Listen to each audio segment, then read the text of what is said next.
Bólidos rojos. El 550 Maranello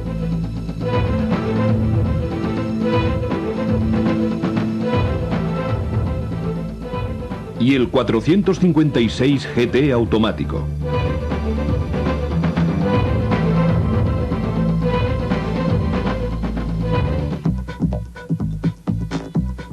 Es el sueño rojo de todos los enamorados de los buenos coches. Pocos meses después de su presentación, la lista de espera para adquirirlo era ya impresionante. Es el 550 Maranello, el nuevo rey de Ferrari, listo para rugir en las carreteras de todo el mundo en el tercer milenio.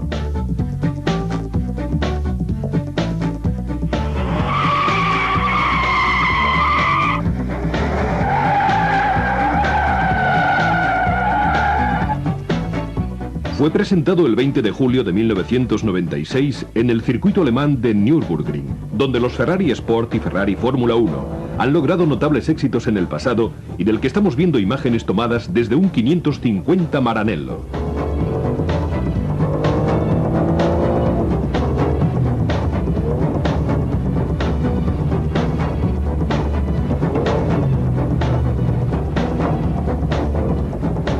El 550 Maranello sustituyó en el catálogo Ferrari al 512M, último heredero del Testarossa, para completar la renovación que impuso el presidente de la empresa, Luca di Montezemolo, y que se inició en 1992 con la presentación del 456 GT. La sustitución de los modelos siguió con el lanzamiento del F355, que se presentó en 1994 en las versiones berlina y targa. En 1995 se comercializó el superdeportivo F50 y el F355 Spider. Si bien el proyecto nació con la denominación F133, antes de su presentación en Nürburgring se hicieron muchas conjeturas sobre su nombre. Se dijo que podría llamarse Enzo, en memoria del fundador de la empresa fallecido en 1988. También se pensó en ponerle algún nombre mítico de la historia del cabalino rampante, como por ejemplo Daytona, GTO o Testarossa. Pero finalmente el nombre elegido fue 550 Maranello. El 550 se debe a que tiene una cilindrada de 5.474 centímetros cúbicos. Y Maranello es en homenaje a la ciudad en la que está ubicada la fábrica de automóviles más famosa del mundo.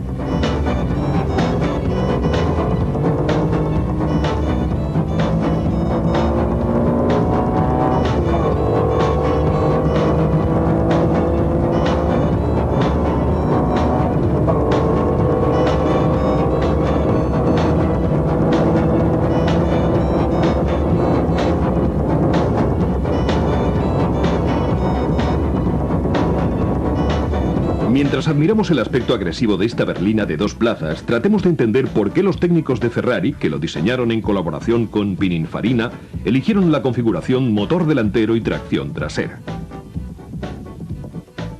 Con el 456 GT, la casa del cabalino rampante había vuelto al motor delantero, abandonando la posición trasera central utilizada para los modelos Mondial. Sin embargo, el 456 GT es un vehículo 2+2, mientras que en los Gran Turismo deportivos de dos plazas, ya desde el 365 GT4 BB, presentado en 1973, el motor de 12 cilindros estaba situado en la parte trasera central. Eso dio origen a varios modelos del BB primero y del Testarossa después. Aquellos super berlinas, símbolo de los años 70 y 80, eran a menudo adquiridos como etiqueta social y no eran utilizados diariamente como un medio rápido de transporte. Hoy día es casi impensable conducir un Gran Turismo en cuyo habitáculo el calor es insoportable, o en el que el ruido del motor impida cualquier tipo de conversación, con un maletero prácticamente inexistente y con problemas de visibilidad en el caótico tránsito de las grandes ciudades. Algunos de estos problemas eran ocasionados por el motor trasero central.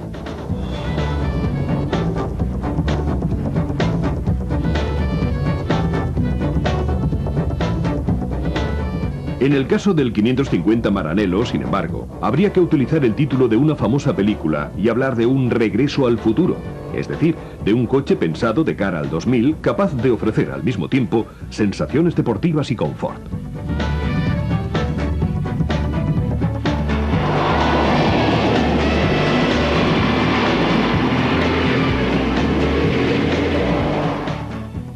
Para Ferrari, el mercado alemán es hoy día el más importante de Europa.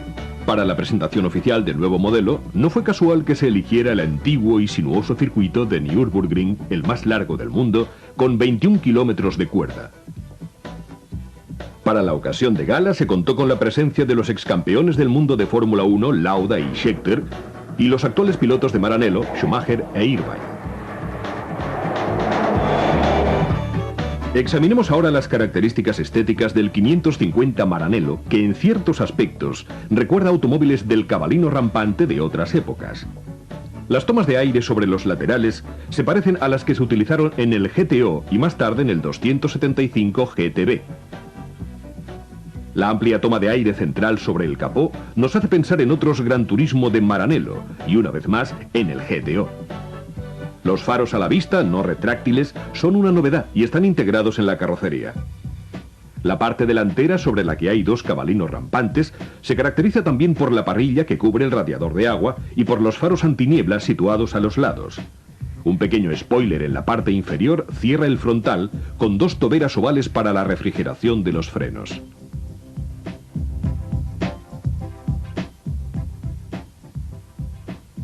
La parte trasera, donde destaca un cabalino rampante plateado, se caracteriza por las tradicionales ópticas circulares y por un pequeño alerón que sobresale del portón del maletero.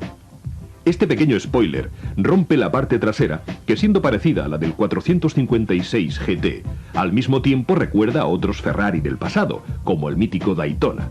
Por último, sobre el faldón inferior aparecen los dos grupos de tubos de escape. Las llantas de magnesio, con los 5 radios tradicionales, fueron fabricadas por Speedline. Para diseñar las líneas de este Gran Turismo, fueron necesarias nada menos que 4.800 horas en el túnel de viento. Hubo que conciliar las exigencias estilísticas con las dinámicas para aprovechar al máximo el poderoso motor de 12 cilindros, diseñado por el ingeniero Lombardi, ex técnico de Fórmula 1, en colaboración con su colega Dominici.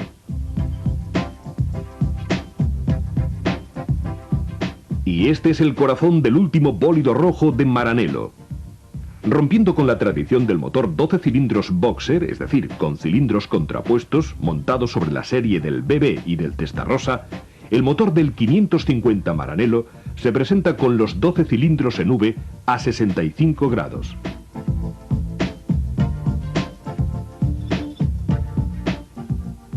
Su cilindrada total es de 5.474 centímetros cúbicos y procede del que impulsa el 456 GT, pero con importantes innovaciones que, de hecho, lo convierten en un motor diferente. La aspiración es de geometría variable, circunstancia que contribuye a aumentar la potencia y el par motor, mejorando las prestaciones en todos los regímenes de vueltas. Otro cambio respecto al motor del 456 GT fue el aumento de la compresión. Además, la tapa, con 4 válvulas por cilindro y tacos hidráulicos, procede directamente de la del motor 3550 V12, empleado en Fórmula 1 a principios de la década de los 90. La alimentación está garantizada por un sistema integral de inyección y encendido Bosch Motronic M5.2. Como detalle, hay que añadir que el monobloque, las tapas de los cilindros y el cárter son de aleación ligera, y las camisas de los cilindros son de aluminio revestido de Nicasil.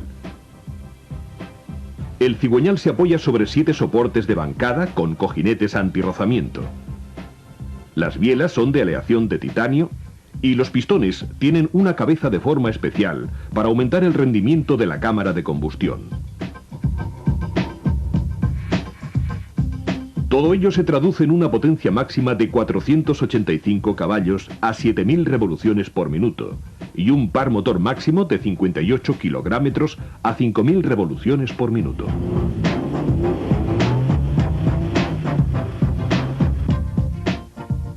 No cabe duda de que el 550 Maranello debe considerarse el buque insignia de la flota automovilística de la casa del cabalino rampante.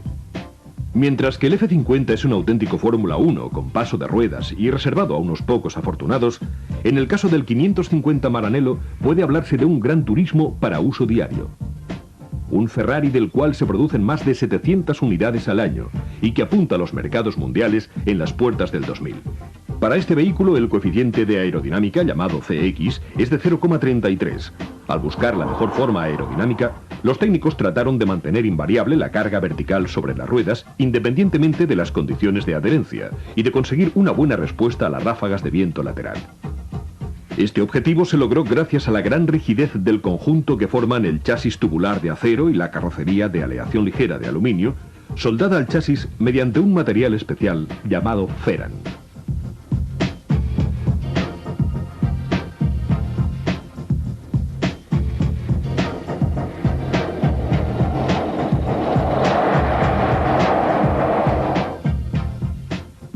Veamos ahora el habitáculo del 550 Maranello.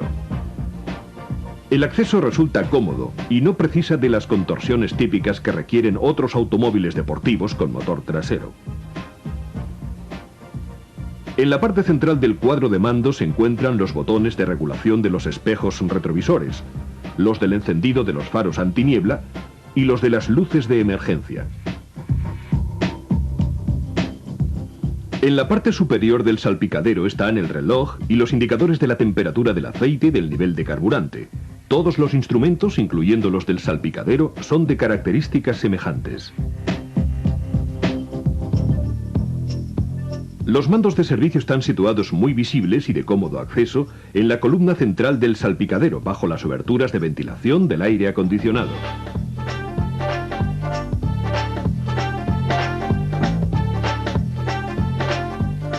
El volante, dotado de airbag, tiene un nuevo diseño y puede regularse en dos ejes. Detrás, en el cuadro de mandos, se encuentran el indicador de velocidad y el de revoluciones, y dos pequeños relojes circulares para la temperatura del agua y la presión de aceite. Como es habitual, la palanca de cambio está guiada por una parrilla con guías. Detrás de los asientos hay un espacio para el equipaje que puede asegurarse con dos correas. Los asientos tienen 5 posiciones, asistidas eléctricamente. El airbag para el acompañante también es de serie. El 550 Maranello incorpora soluciones tecnológicas avanzadas que permiten una conducción más segura y confortable, como actualmente exigen los consumidores amantes de los deportivos agresivos con mucha potencia. Sin embargo, antes de examinar estas novedades, hay que hablar de las suspensiones, que son independientes en las 4 ruedas. Su geometría es de paralelogramos transversales y brazos triangulares, con amortiguadores de aluminio a gas, resortes helicoidales coaxiales y barras anterior y posterior estabilizadoras. Estas suspensiones están dotadas de un sistema de regulación de los amortiguadores que puede ser variada por el conductor accionando un interruptor del salpicadero, disponiendo de una regulación estándar más confortable y otra deportiva más rígida. Una vez efectuada la elección, una minicentral electrónica ordena a través de 4 pequeños motores eléctricos la regulación de cada amortiguador, teniendo en cuenta varios parámetros, tales como la aceleración vertical, el ángulo de giro, la posición de la mariposa de aspiración y la presión en el circuito de frenos.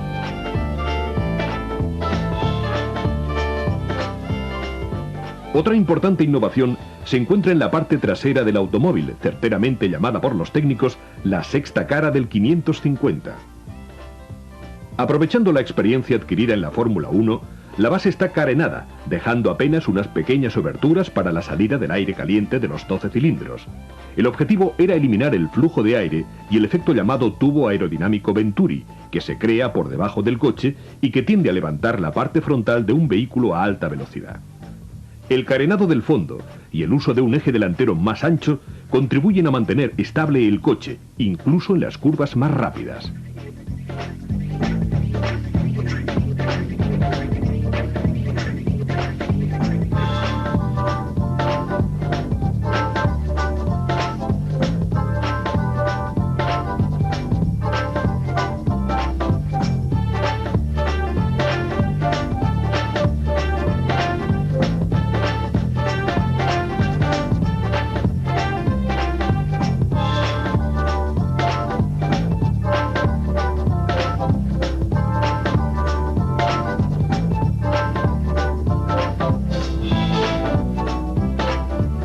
Las siglas ASR corresponden al término alemán Anti-Schluppe-Regulierung, un sistema antideslizante concebido por Bosch. Con su colaboración, Ferrari desarrolló un inédito sistema antideslizante de las ruedas motrices que puede conectarse o desconectarse a través de un interruptor situado en el salpicadero. También en este caso, el conductor puede elegir entre la opción normal, con el sistema activado, y la deportiva, para quien quiera dominar los muchos caballos disponibles. Esta alternativa es posible solo en el 550 Maranello, y el sistema procede de los denominados anti-spin, empleados en la Fórmula 1 cuando el reglamento lo permitía. Naturalmente, combinando el ASR y la regulación de los amortiguadores, se puede pasar fácilmente del confort a un estilo altamente deportivo.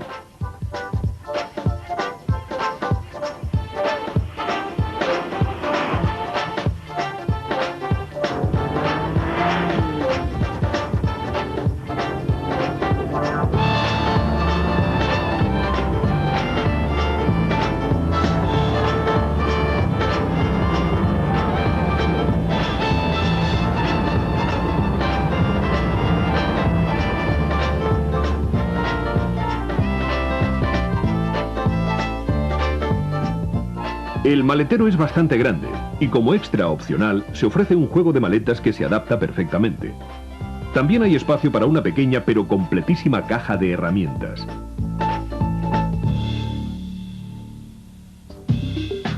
Si hay mucho equipaje, puede utilizarse además el espacio con correas que hay detrás de los asientos.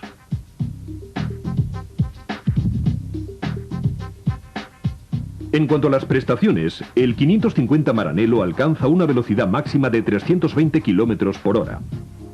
La aceleración pasa de 0 a 100 km por hora en apenas 4,4 segundos y recorre de 0 a 400 metros y a 1 kilómetro en 12,5 y 22,3 segundos respectivamente. En este sentido, el mejor tiempo marcado por el 550 Maranello en Fiorano, el circuito privado de pruebas de Ferrari, es en más de 3 segundos inferior al mejor tiempo registrado por el 512M, el último heredero del Testarossa. Esto tiene mucha importancia, ya que en las pruebas de aceleración el 512M supera claramente al Maranello por una media de entre 2 y 3 décimas de segundo. La transmisión es de tipo clásico, con el conjunto cambio diferencial situado en el tren trasero. El embrague es de tipo monodisco seco y el cambio es de 6 velocidades sincronizadas más la marcha atrás. La dirección, del tipo piñón y cremallera, está asistida hidráulicamente con un sistema automático que regula el porcentaje de servoasistencia según la velocidad del vehículo. La lubrificación es del tipo cárter seco. Los frenos son Brembo de discos autoventilados y dotados de ABS. La decisión tomada por Ferrari en los últimos años de construir automóviles con motor trasero central se debía, en parte, al hecho de no existir un neumático capaz de aguantar las elevadas potencias de un motor delantero. Pero actualmente, la tecnología ha avanzado mucho y 4 firmas comerciales de neumáticos han homologado productos específicos para el 550 Maranello: Bridgestone, Goodyear, Michelin y Pirelli.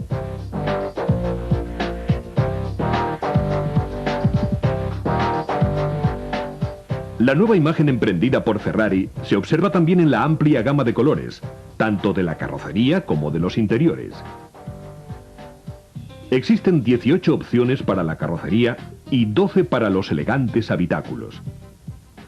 Del 550 Maranello uno puede enamorarse a primera vista, como le ocurrió a Michael Schumacher, piloto oficial del cabalino rampante, que inmediatamente quiso poseer uno. El alemán apostó con el presidente de Ferrari, Luca di Montezemolo, que si lograba ganar 2 grandes premios de Fórmula 1 consecutivos en el campeonato de 1996, recibiría uno de regalo.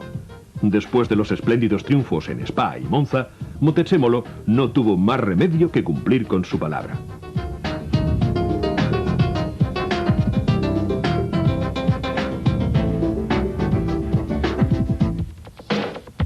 Para seguir soñando con los automóviles de Maranello, nos ocupamos ahora de un gran turismo, el 456 GT. En 1996 se construyó una versión con cambio automático llamado 456 GTA. Fue presentado en el Salón del Automóvil de Ginebra, una de las citas obligadas de Maranello, para mostrar las novedades a los medios de comunicación y al público en general. Estéticamente, el 456 GT-A no es muy distinto del 456 GT, que fue presentado en el Salón Internacional de París en 1992, por lo menos a primera vista. En realidad, los cambios, algunos sustanciales, se encuentran bajo la carrocería y solo se aprecian sus efectos en la parte trasera del 456 GT-A, donde se advierten dos grandes salidas de aire. Hay que recordar que en el 456 GT, un elegante coupé 2+2, el cambio manual se encuentra en bloque único con el diferencial y que resultó inviable introducir un cambio automático en el mismo espacio. Por lo tanto, hubo que diseñar de nuevo todo el tren trasero. Mientras las imágenes muestran algunas fases de la construcción y acabado del chasis que se realizan en la carrocera Scaglietti de Módena, una división especializada de Ferrari, veamos por qué Maranello sintió la necesidad de automatizar el 456 GT. El cambio automático fue utilizado por Ferrari por primera vez en 1976 en el 400 automático.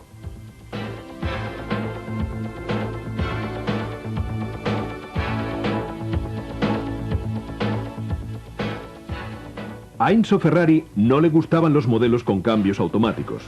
Los consideraba un menosprecio al placer de conducir. Pero tenían un gran éxito en algunos mercados automovilísticos, en especial en la llamada Área del Pacífico y en los Estados Unidos. En estos países, el uso del cambio automático es muy común incluso en los vehículos deportivos.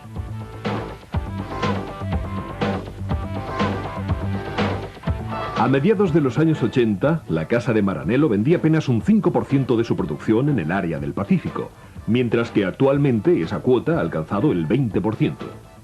Hay que satisfacer, por tanto, la demanda de un mercado que recibe buena parte del 85% de la producción que Ferrari exporta globalmente a todo el mundo. Entre los éxitos de venta del cabalino rampante se encuentra precisamente el 456 GT, que con apenas 2 años de existencia vendió 1.100 unidades con cambio manual. Para establecer una comparación con el pasado, diremos que de la serie 400 con cambio manual se vendieron en 18 años 1.576 unidades, mientras que la versión automática vendió 1.520 en 15 años. Estas cifras revelan claramente el interés de Ferrari por fabricar también una versión automática, el GT-A, de su exitoso coupé 2+2.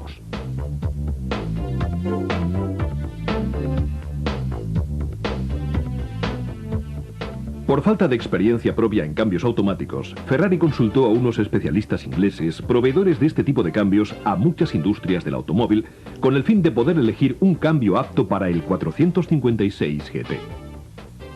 Nació así un sistema automático de 4 velocidades, capaz de aguantar los 440 caballos de potencia máxima que ofrece el motor del 456 GT, un V12 a 65 grados de 5.474 centímetros cúbicos de cilindrada.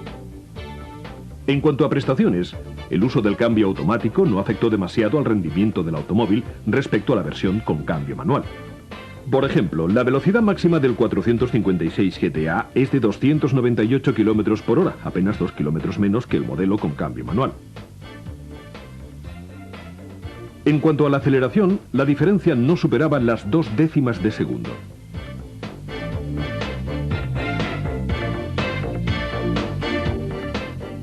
Ahí está, en el salpicadero, la palanca de cambio automático que mantiene el estilo tradicional de Ferrari. El habitáculo del 456 GT-A es el único elemento diferente con respecto a la versión GT.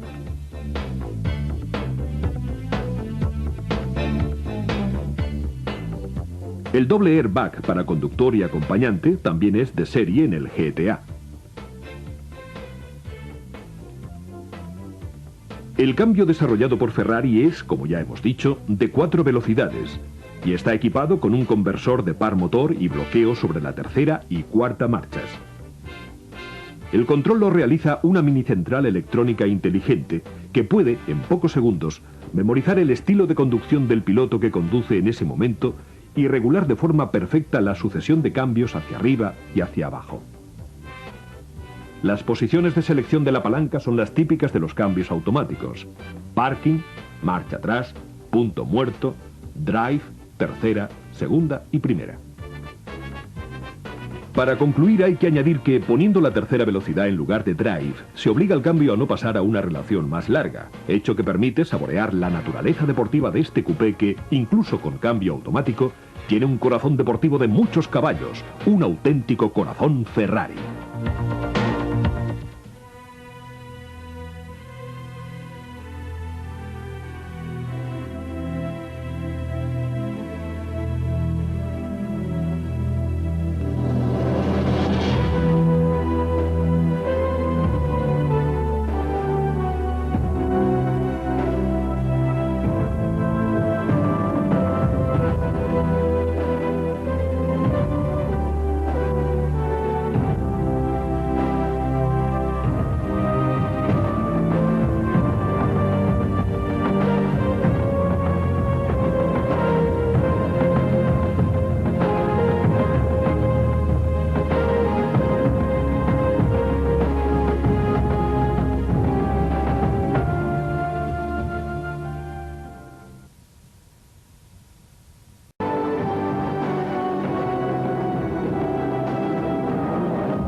El mito Ferrari.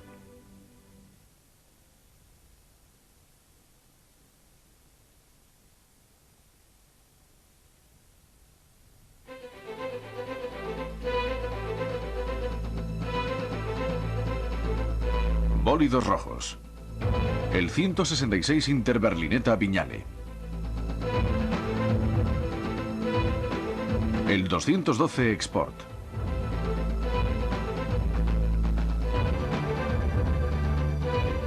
El 342 GT América.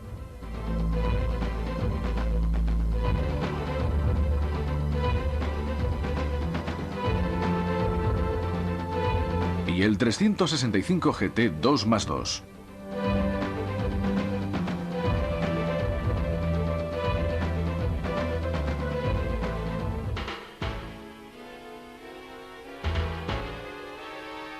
...0059S. Es el número de chasis que identifica este Interberlinetta Vignale, realizado en 1951. Es un modelo del 166 con el que Ferrari comenzó la producción en serie, si bien en los primeros años cada unidad que salía de Maranello se diferenciaba de las demás, aunque solo fuese en pequeños detalles. La serie 166 comenzó a finales de 1947 con un Spider de competición con carrocería de alemano. En septiembre de 1948, en el Salón del Automóvil de Turín, participaba por primera vez Ferrari en este tipo de exposiciones. Allí se presentaron dos modelos 166, un Coupé Sport y un Spider 1000 millas, ambos con carrocería Touring, que dieron comienzo a una limitada producción en serie.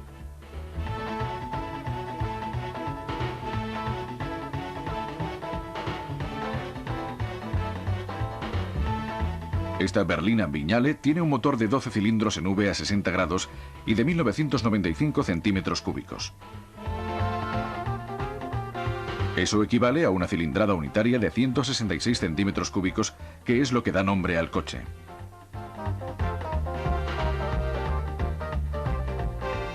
Es capaz de proporcionar una potencia máxima de 125 caballos a 7.000 vueltas por minuto, gracias a la alimentación de 3 carburadores Weber doble cuerpo invertidos. El motor tiene un doble árbol de levas por bancada, accionado por una cadena triple.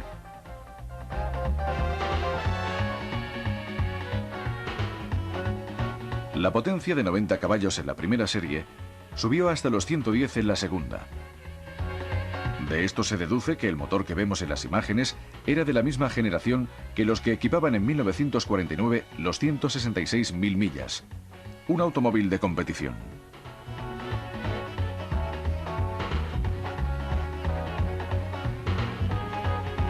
La potencia y la ausencia de parachoques delanteros y traseros sugieren que este ejemplar debe de haber participado en competiciones, a pesar de que el número de chasis impar lo identifica como un automóvil de turismo. Durante muchos años en Maranello, los coches nacidos para competir solo llevaban chasis con números pares.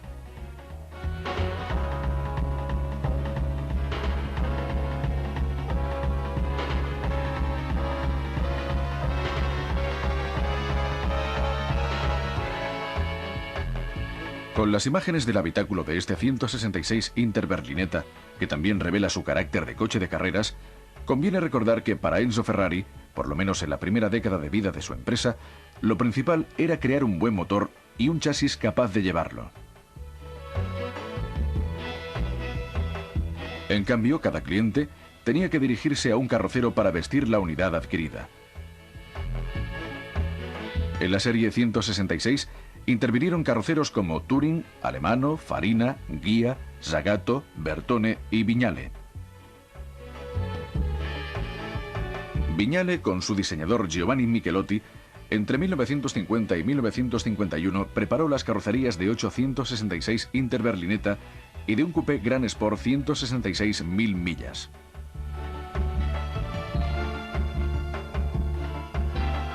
Las manijas hundidas en las puertas, que se hacen exteriores pulsando un botón, son un detalle curioso de este coche, cuya carrocería fue realizada de manera totalmente artesanal. Vignale diseñaba los paneles de aluminio directamente en escala 1:1, sin utilizar moldes ni modelos como sus competidores. Además, usaba pocas herramientas para moldear los paneles: un martillo de madera, una maza y un martillo plano, una bolsa de arena y un yunque. Los paneles se presentaban sobre el chasis, se remachaban y atornillaban, y finalmente se pintaban. Este procedimiento hacía que los coches no fuesen exactamente iguales. Se trata pues de una verdadera joya cuya cotización puede alcanzar los $400.000.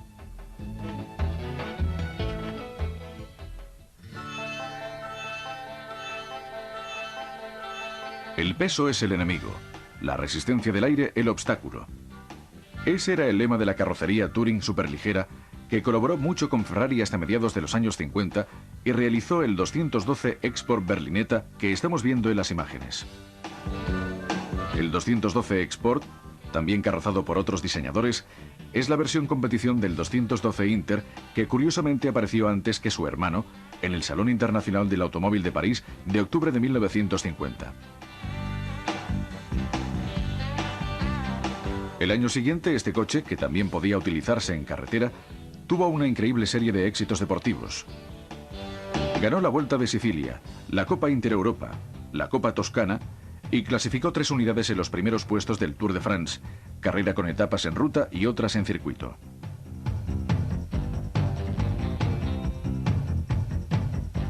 El cuentakilómetros llega hasta los 240 km por hora. Una buena velocidad, teniendo en cuenta que se trata de un automóvil del año 1952. El nombre 212 deriva de la cilindrada unitaria, que en realidad era 213. Su motor 12 cilindros era de 2.562,51 centímetros cúbicos. En sus últimas evoluciones proporcionaba 170 caballos a 7.000 vueltas por minuto. Estaba equipado con 3 carburadores Weber doble cuerpo y un árbol de levas a la cabeza. Se trata de la 4ª generación del motor proyectado por el ingeniero Colombo para el primer Ferrari, después desarrollado y mejorado por el ingeniero Lampredi. La carrocería de este Berlinetta Touring se inspira en el modelo Le Mans, presentado en el Salón del Automóvil de Ginebra de 1950, con mecánica del 166.000 millas y después desarrollado para el 195S y el 212 Export. Se fabricaron muy pocas unidades y es la ambición de muchos coleccionistas. Puede puede alcanzar cotizaciones de $400.000.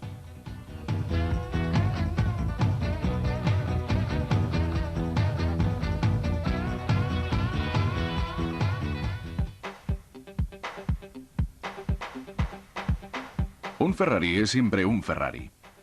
Pero si su propietario fue el propio Don Enzo, adquiere mayor importancia histórica.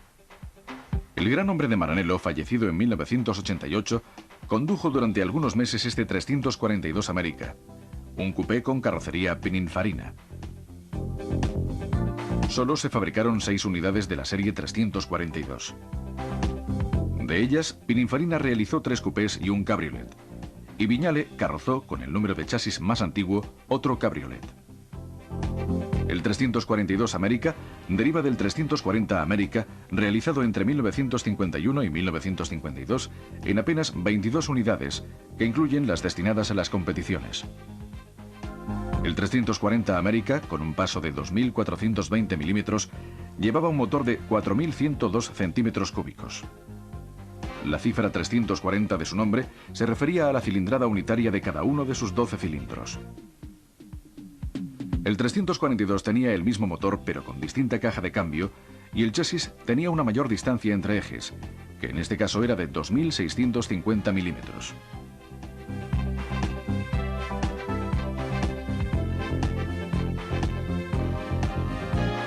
Desde el punto de vista estético, las dos series difieren profundamente.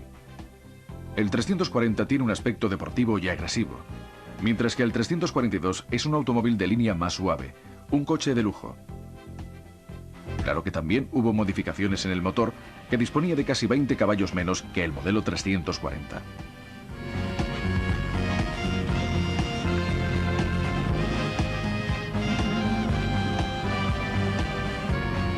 Este coupé, que perteneció a Enzo Ferrari, tuvo una historia algo tormentosa. Construido a finales de 1952, fue cedido a la escudería suiza Filippinetti, durante muchos años ligada a Ferrari en el mundo de las carreras. Luego fue vendido a un aficionado estadounidense. Fue repintado y le quitaron su lujoso revestimiento interior de piel Connolly. En los años 70 se transformó para intentar convertir el motor en un 340. Fue recuperado en Estados Unidos en condiciones lamentables por un coleccionista italiano que, con la ayuda de 2 restauradores, lo devolvió a su esplendor original. Salvatore Diamante en la carrocería y Almo Bosato en la mecánica dirigieron los trabajos, y con la colaboración del ingeniero Lampredi, proyectista del motor original, lograron restaurar perfectamente este vehículo 342 que actualmente pertenece a otro coleccionista italiano.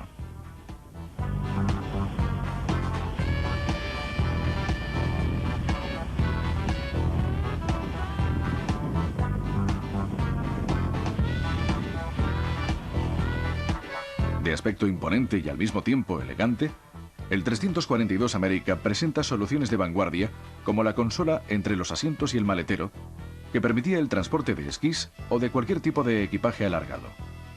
En cambio, la situación de la tapa del depósito era poco práctica, dentro del maletero, una localización muy habitual en los automóviles de esa época. En el interior se observa el volante a la izquierda, cuando en los Ferrari de los primeros tiempos solía estar a la derecha, como si estuviesen pensados para los circuitos.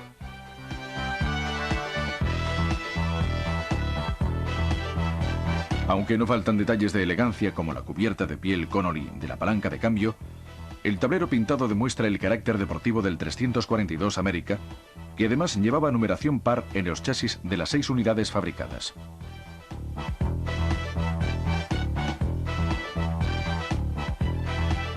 ¿Por qué se asignaron números pares que normalmente estaban reservados para los coches de carrera?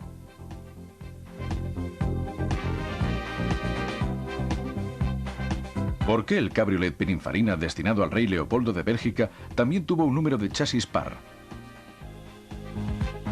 Son otros pequeños misterios que contribuyeron a alimentar el mito Ferrari. Si bien este coche se define como un 2+2, los asientos traseros son muy poco cómodos y no aconsejan viajes largos, ni siquiera trayectos cortos a personas mayores.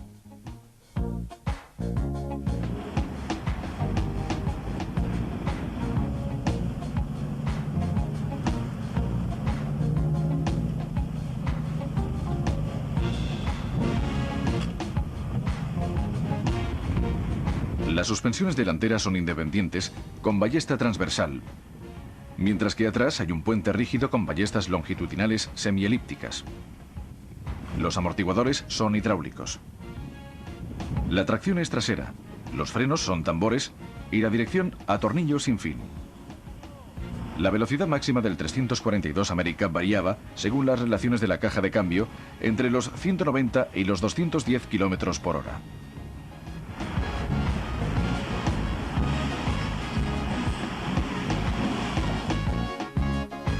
Antes de analizar el motor del 342 América, conviene recordar la mecánica Ferrari de esa época.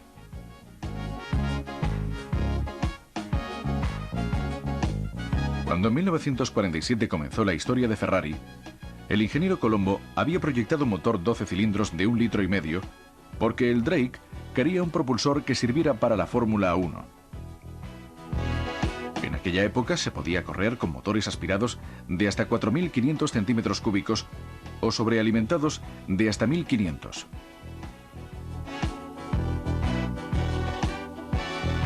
Cuando Colombo se marchó de Ferrari, fue reemplazado por el ingeniero Aurelio Lampredi, que prefería los motores aspirados.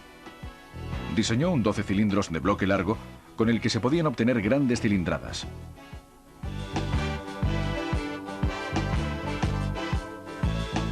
Después de la victoria en las 24 horas de Le Mans de 1949, con el equipo formado por Chinetti y Selson, a Ferrari se le abrió el mercado estadounidense que quería altas cilindradas. Por eso en el 340 América y en el 342 se usaron motores de 4.101,6 centímetros cúbicos desarrollados del 12 cilindros de Lampredi. Alimentados por 3 carburadores Weber, podían proporcionar 200 caballos de potencia a 4.800 vueltas por minuto. El 342 América, cuyo valor hoy día es de unos $700.000, no tuvo un gran éxito, como lo confirma el escaso número de ejemplares fabricados. La caja de cambio de 4 marchas en lugar de 5 como en el 340 y la escasa potencia no entusiasmaron precisamente a la clientela. Por todo ello, en enero de 1953, en el Salón Internacional del Automóvil de Nueva York, fue presentado un 342 América con un motor de 4.500 centímetros cúbicos, del cual después derivó el del 375 América.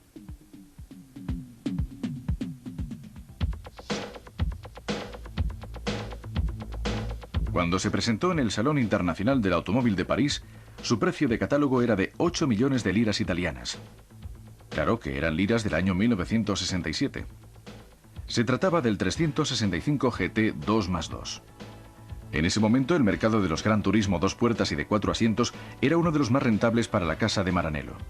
En 8 años, desde la presentación del 250 GTE y con el 330 GT 2+2, se vendieron nada menos que 1.100 automóviles de este tipo, cifra que representaba casi la mitad de la producción Ferrari, que en el mismo periodo fabricaba otros 11 modelos. Era lógico entonces que al salir de fábrica el 330 GT 2+2, Ferrari buscase un heredero del mismo nivel. Este fue el 365 GT 2+2, un Ferrari para altos ejecutivos porque la línea diseñada por Pininfarina, esbelta pero al mismo tiempo imponente, casi la incluía en la categoría de limusina.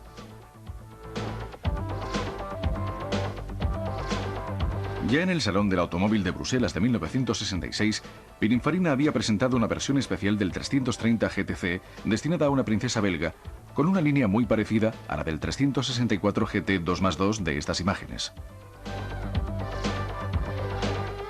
En este coupé 330 GTC se combinaron el morro esbelto del Cabriolet 365 California, el habitáculo del mismo 330 GTC y la luneta trasera vertical del prototipo Pininfarina Dino 206S. De esta versión única para el Salón del Automóvil de Bruselas se fabricaron 3 ejemplares, precursores del 365 GT 2+2. Una novedad importante de este coupé era la dirección asistida, por primera vez incluida en un coche de Maranello. Las suspensiones independientes en las 4 ruedas hasta entonces no habían sido utilizadas en un Ferrari Gran Turismo 2+2.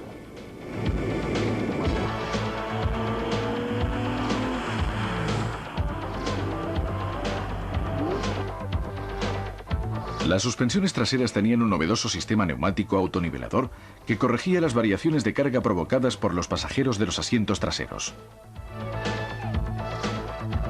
Esto aseguraba un equilibrio ideal con cualquier carga.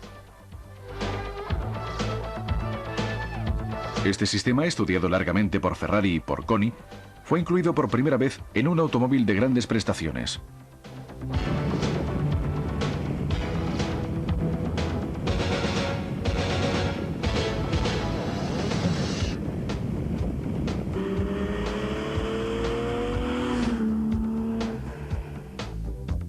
En el habitáculo de este espléndido 2+2 se advierte que prevaleció el confort.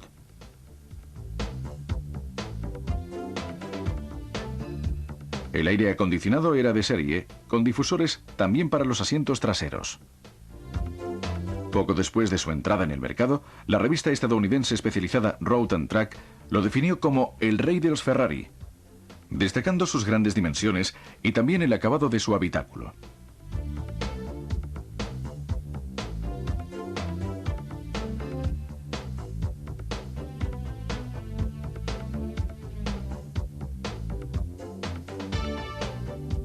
El tablero y la consola, con todos los indicadores y los mandos, son de raíz de madera noble.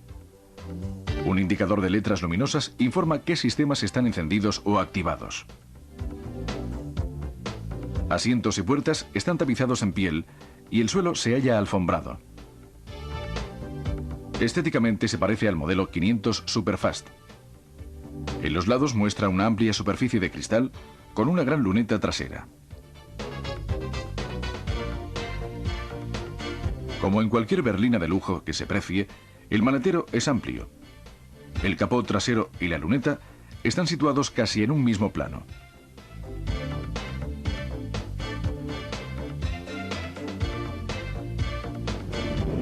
Alcanza una velocidad máxima de 245 km por hora, mientras que la aceleración sobre los 400 metros y el kilómetro recorrido, partiendo desde cero, es respectivamente de 15,6 y 28 segundos.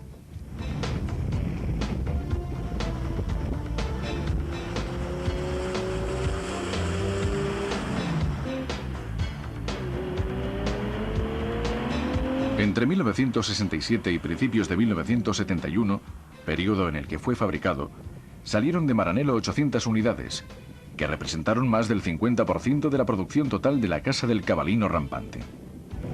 En 1971, el 365 GT 2+2 fue sustituido, por lo menos en la cadena de montaje, por el 365 GTC 4, apodado Joroba, y protagonista de otra cinta de vídeo de esta obra. Sin embargo, se trataba de un automóvil intermedio, y para ver otro coupé de 2 puertas y 4 asientos, hubo que esperar hasta el Salón Internacional del Automóvil de París de 1972, donde se presentó el 365 GT4 2+2, precursor de la serie 400. Con el 365 GT 2+2 se cerró el ciclo iniciado con el 250 GTE y seguido con el 330 GT 2+2.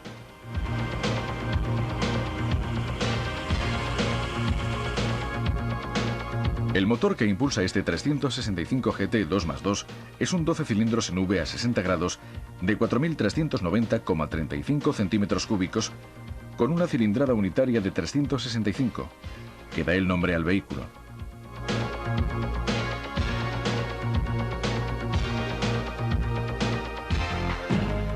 Está alimentado por 3 carburadores doble cuerpo Weber y la distribución es del tipo monoárbol a la cabeza. La potencia máxima es de 320 caballos a 6.600 vueltas por minuto. Este motor deriva del desarrollado en 1965 para los coches Sport 365P destinados a las escuderías privadas que participaban en el Campeonato Mundial de Marcas. También equipó al 365 GTS, más conocido como Modelo California.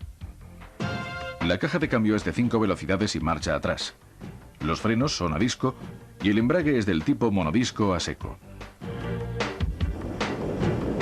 Las llantas de aleación ligera del modelo de estas imágenes fueron después sustituidas por las llantas de estrella de 5 puntas ya vistas en el modelo Daytona. Las tradicionales de radios Borrani eran opcionales.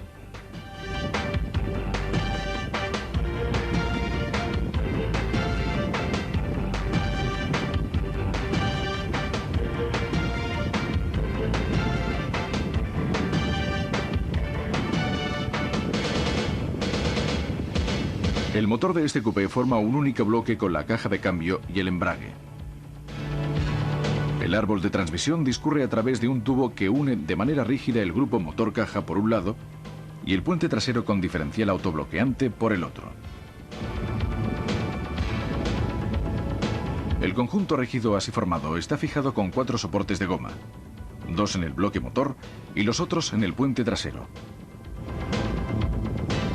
Este sistema, ya empleado en el 330 GTC y GTB4, presenta importantes ventajas en cuanto a la disminución de los ruidos de su mecánica.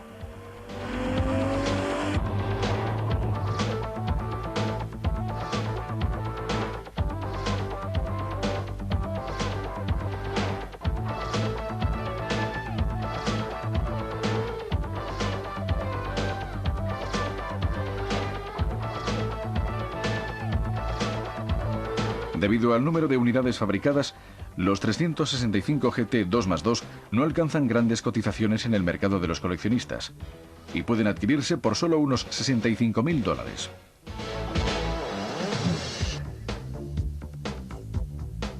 Para terminar, un dato curioso.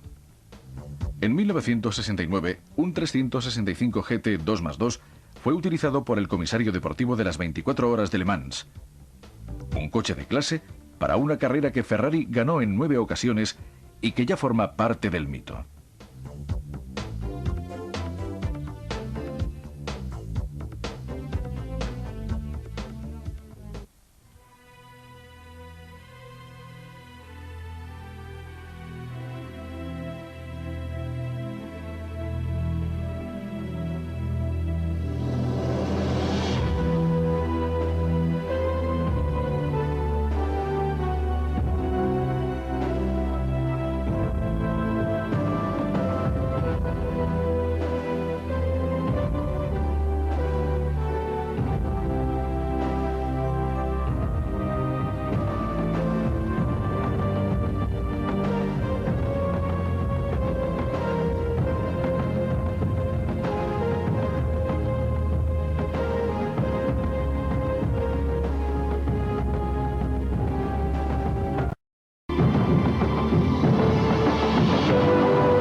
Ferrari.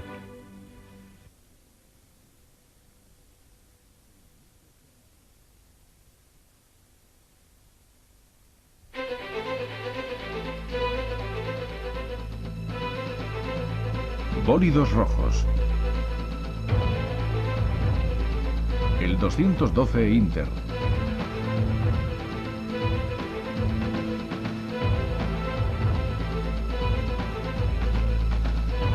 El 250 GT 2+2.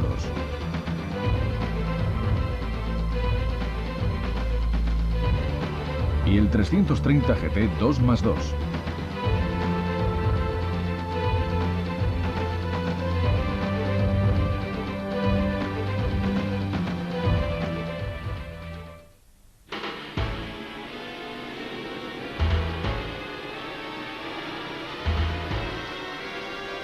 ¿Era Enzo Ferrari supersticioso? Esta pregunta surge cuando uno se fija en el número 212, que corresponde al nombre de una prestigiosa serie de automóviles de los comienzos de la década del 50, a la que pertenece el protagonista de este vídeo, el 212 Intercoupé Pininfarina. En efecto, los coches de Maranello llevaban como nombre el número de la cilindrada unitaria de sus motores, por lo menos en los primeros años. Si dividimos la cilindrada total de este automóvil, exactamente 2.562,5 centímetros cúbicos por 12, el número de cilindros, el resultado es 213,54 centímetros cúbicos por cilindro. ¿Por qué entonces la serie se llamó 212 y no 213? Tal vez Ferrari, como piloto y luego como constructor, creía en el influjo negativo del número 13. Pero dejemos de lado estas curiosidades y conozcamos a fondo este 212 Intercoupé Pininfarina, que revela su pasado en el mundo de las competiciones.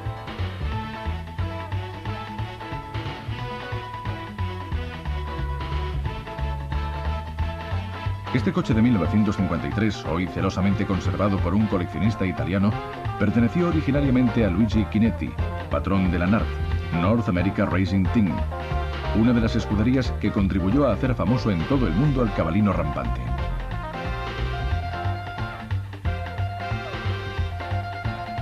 Con la serie 212 comenzó la estrecha colaboración entre Enzo Ferrari y Battista Farina, más conocido como Pinini. Sin embargo, este ejemplar que estamos viendo desplazarse entre los aviones del pequeño aeropuerto de Varese no fue el primer coche diseñado por el estilista turinés. El primer Ferrari con carrocería Pininfarina fue un Cabriolet Inter, adquirido en julio de 1952 por George Filippinetti, importador suizo de los automóviles de Maranello y creador de la escudería que lleva su nombre.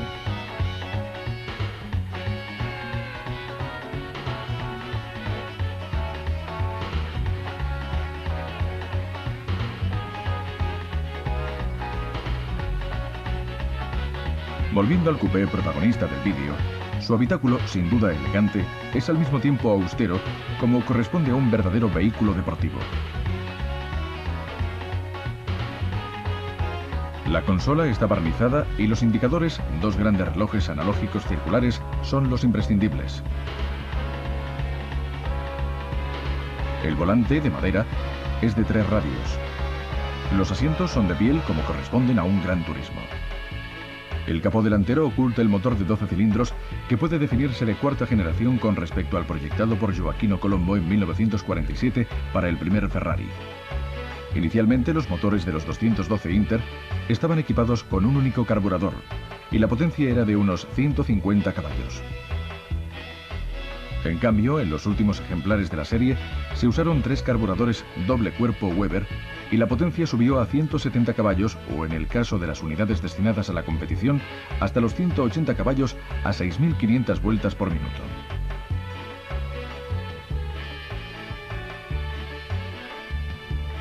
Culatas y bloque son de aleación ligera, mientras que las camisas de los cilindros son de fundición especial. La distribución tenía un monoárbol a la cabeza con 2 válvulas por cilindro. Y el encendido era magnético con 2 distribuidores. La lubricación de la tracción trasera era forzada, el embrague del tipo monodisco a seco, mientras que la caja de cambio era de 5 velocidades, además de la marcha atrás. En el maletero posterior se encuentra, además de la rueda de recambio, un depósito de gasolina de 80 litros. La historia de la serie 212 desde el año 1951 al 1953 es muy interesante, tanto desde el punto de vista técnico como estilístico. La serie se dividía básicamente en 2 tipos: el 212 Export, destinado a la competición, y el 212 Inter, pensado principalmente para su uso en carretera, pero también utilizado en las carreras, como el ejemplar de estas imágenes.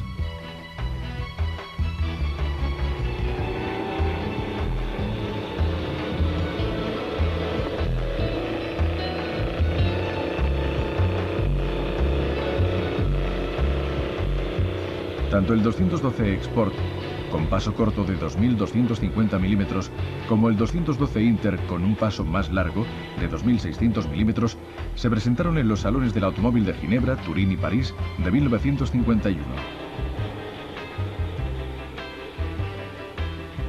Ghia, Vignale, con su hábil estilista Giovanni Michelotti, y Touring se ocuparon de las carrocerías de estos primeros ejemplares. Hacia el final del año, los equipos Taruffi Chinetti y Ascari Villoresi, con 2 212 Inter y carrocería Ghia, contribuyeron al éxito de la serie en la exigente carrera panamericana celebrada en México. Los coches recorrieron los 3.113 kilómetros de la prueba, gran parte en suelo de tierra, a más de 140 kilómetros por hora de promedio. En 1952, Ferrari siguió produciendo chasis de 212, que luego los carroceros vestían a su gusto. Entre ellos hicieron su aparición el británico Abbott y el citado Pininfarina, que diseñó un cabriolet y un coupé destinado a Luigi Chinetti. Luego, en 1953, Pininfarina presentó en el Salón de Bruselas su versión definitiva del coupé Inter con las letras EU, Europa.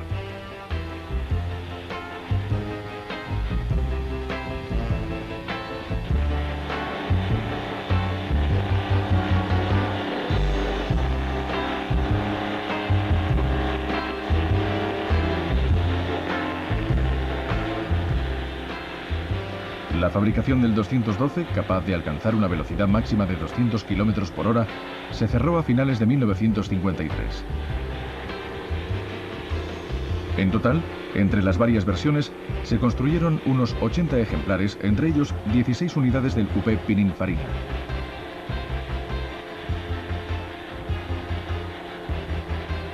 Hoy por hoy, estas joyas, casi todas de dos plazas, o como en el modelo de estas imágenes con un pequeño asiento trasero que le valía la definición de 2+2, se cotizan en el mercado de coleccionistas a valores de unos $300.000.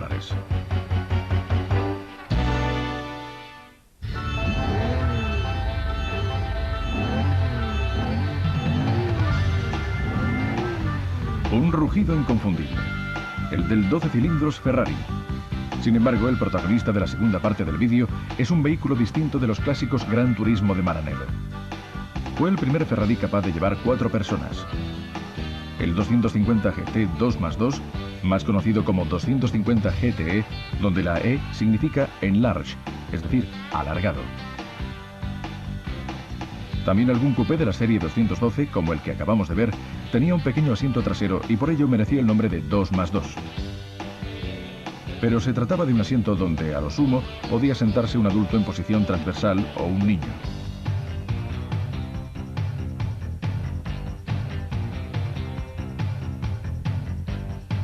Faltaba un coche familiar, capaz de ofrecer confort no solo al conductor y a su acompañante, sino a una familia. A finales de los años 50, Ferrari, para ampliar las posibilidades del mercado de sus coches, empezó a trabajar en un proyecto que realizó en 1960, el 250 GT 2+2.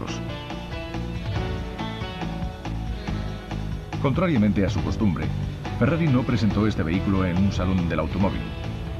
Su primera aparición fue como coche oficial del director de carrera de las 24 horas de Le Mans de junio de 1960, que por otra parte fue ganada por un Ferrari Testarossa 250.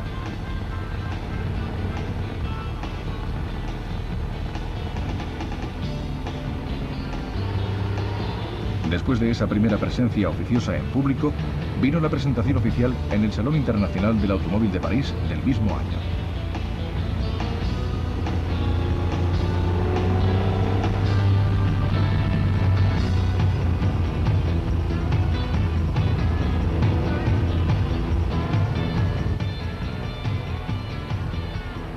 El 250 GT 2+2 adquirió su aspecto definitivo, el que podemos ver en estas imágenes, al entrar en fase de producción.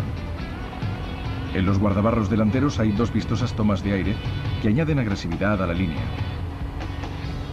En la primera versión, además, los faros antiniebla estaban situados en la rejilla del morro, mientras que las ópticas traseras estaban formadas por 3 elementos distintos.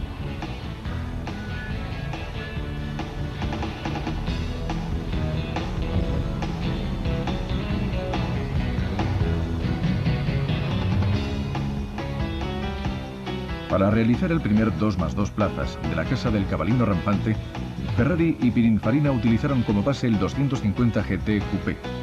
La idea era mantener el mismo paso de 2.600 milímetros, conservar el imponente 12 cilindros y garantizar una cómoda habitabilidad a los 4 pasajeros. Esto se consiguió corriendo el motor hacia adelante unos 20 centímetros, lo que permitió ampliar el habitáculo que estamos viendo con toda su elegancia.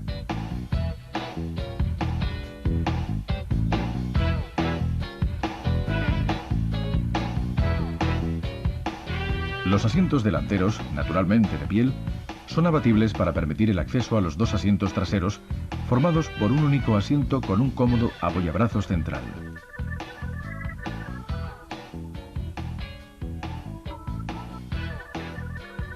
Todo el habitáculo está tapizado de piel, inclusive la consola, la palanca de cambio e incluso los pedales. Solo el salpicadero está barnizado e incluye todos los indicadores necesarios.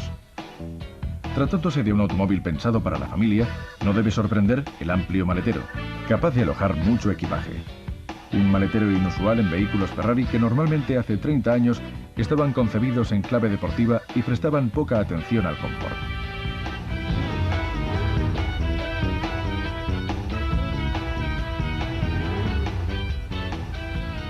La forma es esbelta, casi de coupé más que de sedán, y es producto de meticulosos estudios en el túnel del viento. En la línea de la carrocería está el secreto de su gran habitabilidad, con el parabrisas muy inclinado y el techo con desarrollo horizontal que permite a dos adultos estar cómodamente sentados en los asientos traseros.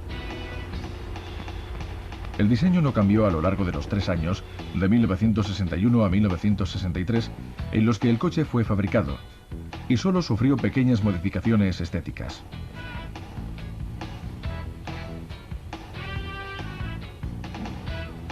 Por ejemplo, los faros antiniebla dejaron libre la rejilla del morro y se colocaron debajo de los faros delanteros, mientras que las 3 ópticas traseras se reunieron en un único grupo, uno a cada lado.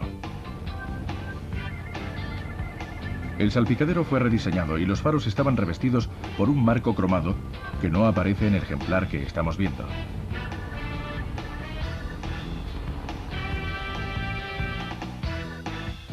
El corazón de este Ferrari es un 12 cilindros en V a 60 grados y 2.953 centímetros cúbicos de cilindrada, capaz de dar una potencia máxima de 240 caballos a 7.000 vueltas por minuto. Es un derivado del propulsor de la serie 212, a su vez una evolución del primer motor Ferrari proyectado por Gioacchino Colombo. En este motor, sin embargo, se utilizaron las tapas de cilindros tipo Testarossa con bujías externas y resortes de válvulas helicoidales. La alimentación usaba 3 carburadores de doble cuerpo Weber. La distribución era por 2 árboles de levas a la cabeza con dirección a cadena. La lubricación era forzada, el embrague un monodisco a seco y la caja de cambio de 4 velocidades, además de la marcha atrás, con overdrive en la cuarta. El chasis era la clásica estructura de tubos de acero. Las suspensiones delanteras eran independientes con trapecios, resortes helicoidales y barra estabilizadora, mientras que la trasera era un puente rígido con tirantes longitudinales y amortiguadores telescópicos. Los frenos eran discos en las 4 ruedas, capaz de alcanzar una velocidad máxima superior a los 220 km por hora y un consumo promedio de 16 litros por cada 100 kilómetros. A la familia del 250 GT 2+2 pertenece también el 330 America, vehículo prácticamente idéntico pero equipado con un motor de 4 litros y fabricado en solo unos 20 ejemplares. Se diferencia del 250 por el nombre America, que está inscrito sobre el maletero. Con respecto a las cotizaciones del 250 GT 2+2, las cantidades no son altas. Su valor actual no llega a los $100.000, y no se trata de un Ferrari muy buscado por los coleccionistas.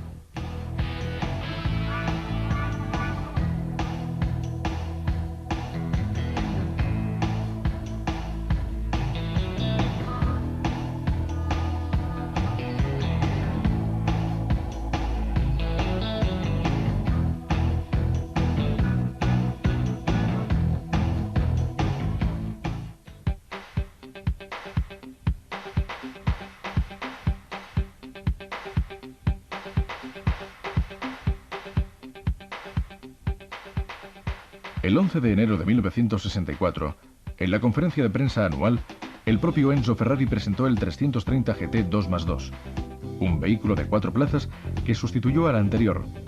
Tenía una línea más redondeada, pero en general parecía un coche menos agresivo, aunque más elegante y confortable. Un automóvil de lujo con 4 asientos cómodos, capaz de ofrecer a los pasajeros del asiento trasero más espacio que el modelo anterior.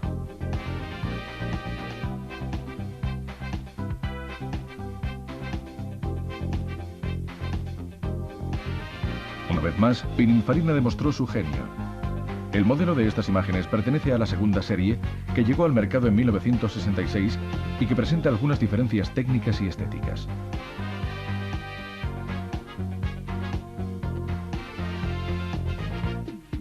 Por lo pronto, las ópticas delanteras dobles y asimétricas fueron sustituidas por un faro único, mientras que los parachoques, delantero y trasero, fueron cubiertos por unas uñas de goma.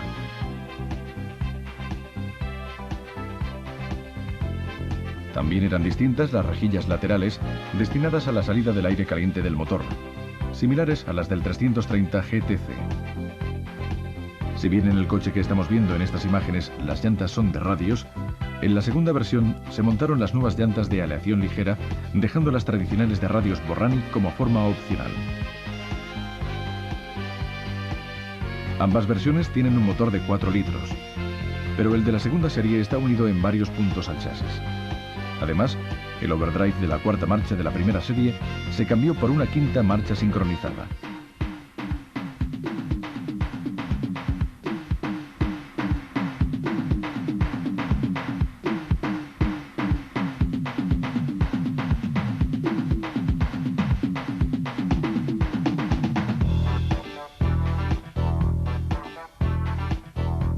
Dejemos por un momento el análisis del 330 GT 2+2 y escuchemos cómo el mismo Enzo Ferrari en su libro Mis terribles felicidades describe sus principales clientes de aquella época.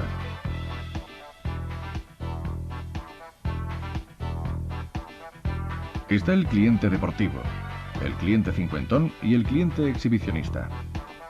El deportivo compra generalmente una berlina Gran Turismo. Normalmente responde al perfil de un caballero con un buen patrimonio, probablemente conduce bien y cree saber conducir el coche como un piloto profesional. El cincuentón, que constituye casi el 80% de la clientela Ferrari, es un hombre que por un lado desea premiarse por su éxito económico, realizando un viejo sueño, y por el otro quiere robarle a la vida un largo momento de juventud. Por último, el cliente exhibicionista no entiende nada de mecánica y compra un Ferrari porque representa una especie de abrigo de visón en el campo de los automóviles de lujo. Existen pocos de estos clientes en realidad, muchos menos de los que se pueda creer, y normalmente llegan acompañados por bellas mujeres que desvían la atención de todo el personal mecánico presente. Con estos clientes, el tema de conversación pasa especialmente por el interior, por los tapizados, por los colores, y hay que tener mucha paciencia.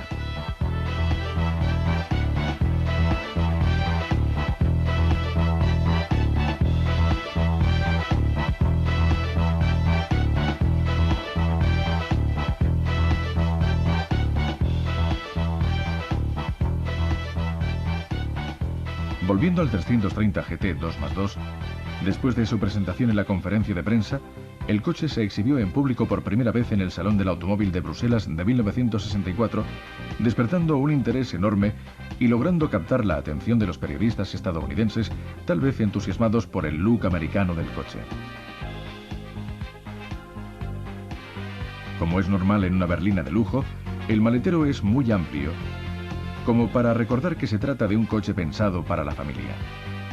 Los técnicos dedicaron un cuidado especial al habitáculo, con acolchados especiales, aislamiento térmico y acústico, y como opcional, también el aire acondicionado.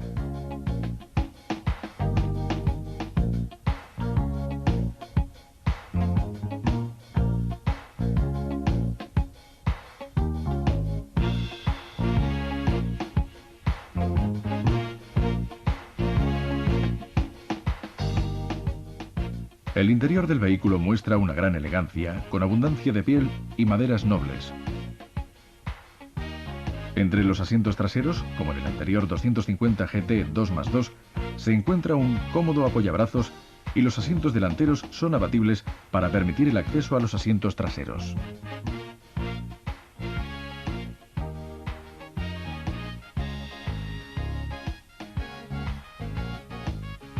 Los indicadores de tipo analógico son circulares y dotados de cristales antirreflejos. El chasis es una tradicional estructura de tubos de acero de sección oval soldados eléctricamente.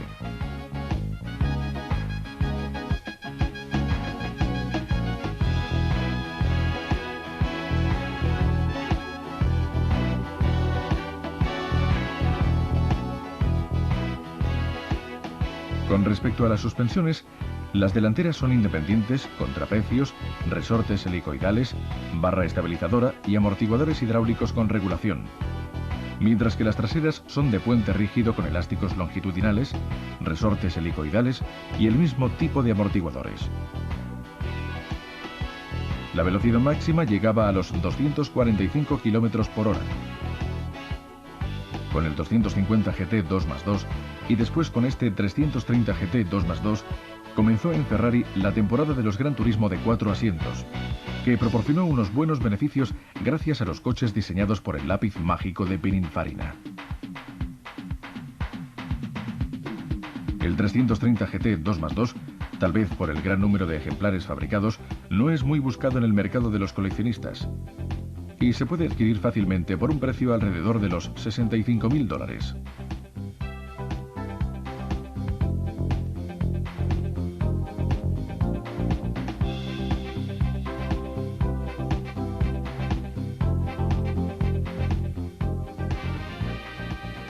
El 330 GT 2+2 está impulsado por un 12 cilindros en V a 60 grados y de 3.967,44 centímetros cúbicos con una cilindrada unitaria de 330,62, que es lo que le da el nombre. Se trata del mismo motor que equipaba al 330 América, fabricado en apenas unas 20 unidades.